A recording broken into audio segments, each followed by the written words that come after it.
Congo, Congo nde mboka, mboka ngo mokengeli koi, mboka ngo mokengeli léopard.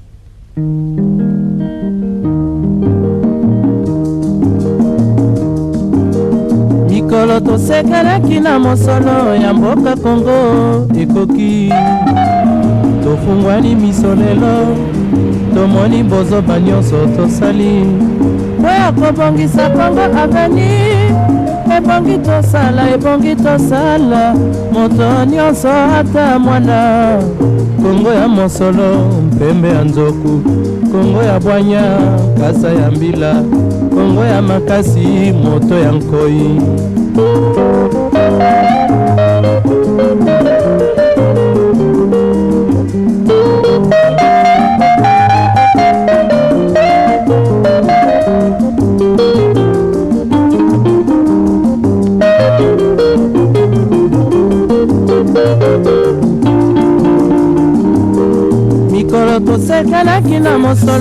Les Africains en général, maintenant tout le monde est en train de parler de ce qui s'est passé au Burkina Faso. Ça, c'est un résultat des politiques qui ne veulent pas écouter les hommes, la majorité du peuple. Ce qui nous écoeure beaucoup plus, c'est que les gens ont oublié l'histoire de l'Afrique. Avant que les Blancs ne viennent nous coloniser, il y avait des chefs, des chefs coutumiers, les chefs des terres qui étaient des chefs dans nos pays. Mais parce que les gens ont étudié, ils sont allés s'entendre avec les Occidentaux pour qu'ils deviennent des chefs et ils veulent rester éternellement des chefs. Ça doit changer cette fois-ci. Ce qui s'est passé au Burkina Faso, ça c'est une leçon et cette leçon doit continuer. C'est ça que nous allons appeler le printemps de noir maintenant. Il y a eu le printemps arabe, qui y a aussi le printemps noir. C'est ce que nous voulons absolument. Et surtout que nous voulons que cela arrive en République démocratique du Congo. Ce qui est très marrant, c'est qu'en République démocratique du Congo, le président Kabila, tout le monde le sait. Ce n'est pas parce que nous nous le disons, tout le monde le sait. D'abord, il n'est pas congolais, ça tout le monde le sait. 2, nous ne l'aimons pas. 3, nous ne l'avons pas voté. 4, il est criminel. Il est criminel réellement. Regardez comment il est en train de faire. Les gens sont en train de mourir. Et il ne dit rien. Et d'ailleurs, il est en connivence avec ceux qui tuent les hommes, qui tuent le peuple congolais. Tout cela, ça fait partie de ce que la colère congolaise doit venir. Il doit partir. Normalement, moi, je souhaiterais qu'il ne parte pas, qu'on l'arrête et que le peuple puisse le juger.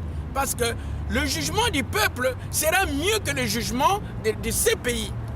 Alors, personnellement, compte tenu de la criminalité de notre monsieur là, moi je pense que le peuple doit le prendre en main et doit prendre sa charge.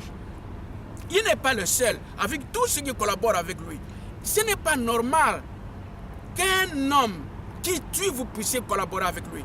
J'ai suivi une vidéo d'un professeur d'université. Et aussi, il est responsable d'un journal. Mais c'est honteux pour les professeurs africains. C'est honteux pour les professeurs congolais. C'est honteux, très honteux. Dans notre pays, nous le disons à tout le monde le sait, 17 millions d'enfants ne sont pas à l'école. Pendant que le chef de l'État a plus de 14 milliards de dollars dans le compte à l'étranger. Nous, ici à l'extérieur, nous connaissons tout. Nous voyons tout, nous avons toutes les informations. Nous vous l'avons déjà dit. Nous avons toutes les informations parce que les chefs de ce pays, de tous ces pays ici, ils vivent dans la même atmosphère que nous tous, que le peuple. Il y a par exemple les journaux, ce sont les mêmes journaux que eux ils lisent, ce sont les mêmes journaux que nous tous nous lisons. L'internet c'est le même, la radio c'est la même, la télévision c'est la même. Donc nous avons toutes les informations. Le président Kabila par exemple, il a 14 milliards de dollars dans son compte pour qu'il puisse financer les soldats pour tuer les Congolais, pour qu'ils mettent les enfants congolais sans aller à l'école. 17 millions d'enfants qui ne sont pas à l'école, ça c'est une criminalité. C'est pour dire que ce pays-là soit un jour repris par les forces qui sont en train de lui demander de régir le Congo dans ce sens-là. 17 millions, c'est quoi? Nous prenons le Cameroun tout entier, additionner le Congo-Brazzaville, même la Tunisie. La Tunisie, vous avez suivi, sont allés aux élections. Ils ont dit combien? 5 millions. C'est pas comme chez nous. Alors, peuple congolais, moi je pense surtout qu'il est temps pour que nous puissions sortir tous en masse. Ils ne vont pas nous tuer, ils ne vont pas nous exterminer. Nous sortons en masse, nous allons vers eux, mais nous savons qu'il est entouré des ambassades. On s'en fout, parce que nous sommes en train de mourir. Ce n'est pas là qu'il doit habiter. Nous devons aller vers les ambassades. Nous devons aller là où il habite. Nous tous, nous devons sortir pour aller là-bas. Comme ça qu'on donne cette leçon. Et non pas seulement le peuple congolais. Peut-être les autres pays aussi vont suivre de cette façon-là. Voilà ce que nous pouvons dire. Parce que ce n'est vraiment pas normal qu'un chef de l'État s'organise avec des forces extérieures pour venir tuer son propre peuple. Vous avez suivi, avant-hier il était à l'Est. Après avoir parlé, il tourne le dos, on a commencé à tuer les gens. Mais comment vous pouvez comprendre? Moi, chef de l'État, je vais quelque part, je dis que mes gens doivent être protégés, je quitte et quelqu'un vient tuer, ça signifie que je n'ai pas mis la sécurité. Et au contraire, nous savons qu'il a parlé à ces gens-là, tuez-les. Moi, je m'en vais, tuer-les. C'est pourquoi nous demandons son départ, absolument son départ. Il doit partir et il ne doit pas partir dans des conditions comme on est en train de dire que nous devons attendre 2016. Pourquoi nous devons attendre 2016? Est-ce qu'il est nécessaire que nous attendions 2016? Il n'est pas nécessaire. Alors, personnellement, je suis en train de suggérer à la classe politique congolaise qu'il y ait une organisation différente de ce qu'on est en train de dire là.